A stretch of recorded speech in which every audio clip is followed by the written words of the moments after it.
Our monitors taking us down to Capitol Hill, where lawmakers clock in for their last week in session before Thanksgiving break next week. That means the race is on to pass key legislation, including the government funding bill. But President-elect Trump's recent cabinet choices continue to cause uproar on Capitol Hill. Tulsi Gabbard, Matt Gaetz, Pete Hegseth, and Robert F. Kennedy Jr. all facing criticism from Congress. The big question remains whether or not they will receive enough confirmation votes from the Senate come January.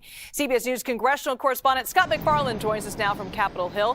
Scott, the two picks in the hot seat today, Pete Hegseth and Matt Gaetz. We heard a number of lawmakers already speak out against their potential nominations. Do Democrats have any real options here? Sorry to start the Monday off with math, but let's start the Monday off with math. Republicans are going to be able to lose just 3 Republican votes on any of these confirmations and have them still pass. A 4th Republican defects and these nominations won't go through. So that's the pressure they're under as they begin to consider in January Pete Hegseth for Defense Secretary and Matt Gaetz for Attorney General. Democrats have the ability to try to galvanize some opposition, but in the Senate, Democrats can call their own witnesses. They have the bandwidth to call witnesses against a nominee and have them testify publicly, and they can question these nominees in a public forum as well. If not to change public opinion, to peel off that 4th or 5th Republican senator to go against the nominee. And though there have been multiple controversial, provocative selections so far, Matt Gaetz is just in a different class right now. We're already hearing concerns expressed from Republicans in the Senate that they want to read that ethics committee report, whatever it found about Matt Gaetz, into allegations of sexual misconduct and illicit drug use, allegations Matt Gaetz has denied. And Scott, you also spoke with Congresswoman Abigail Spanberger about Tulsi Gabbard's selection to be the Director of National Intelligence. Spanberger acted as a former intelligence officer and colleague of Tulsi Gabbard's. What insight did she give you into that?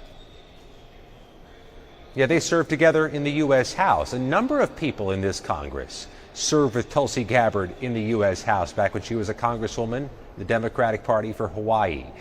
There's concern that perhaps this choice to lead the Director of National Intelligence Office has been flying below the radar, relatively speaking, with Matt Gaetz flying well above the radar. But some Democrats who used to work with Ms. Gabbard say she is a concern in that position, and they're going to try to communicate that to the Senate when confirmation hearings begin. Take a listen to Ms. Spanberger speaking with CBS News. These concerns, they're not political, they're not related to the president-elect, they're concerns based on national security.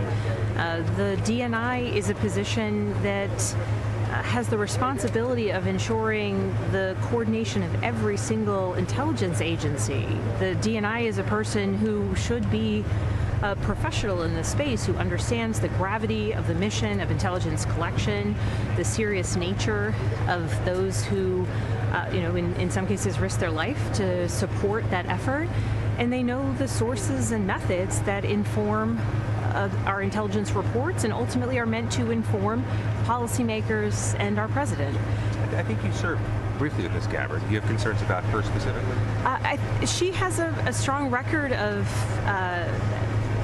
pushing literal Russian propaganda. She traffics in conspiracy theories. She has met with Bashar al-Assad shortly after he used chemical weapons on his own civilian population. She's defended Vladimir Putin, and certainly that's her right to do. But this is the position of the Director of National Intelligence, and someone who has trafficked in conspiracy theories, not in facts and evidence and well-sourced intelligence, shouldn't be serving in that role. The Trump team has championed all these selections, including Ms. Gabbard, as highly qualified. But really, the math doesn't change. They could lose 3 Republicans max and get these confirmations passed. And Democrats will try to peel off Republican Senators 4, 5, and 6 as the weeks go along. We'll see if they're able to accomplish that.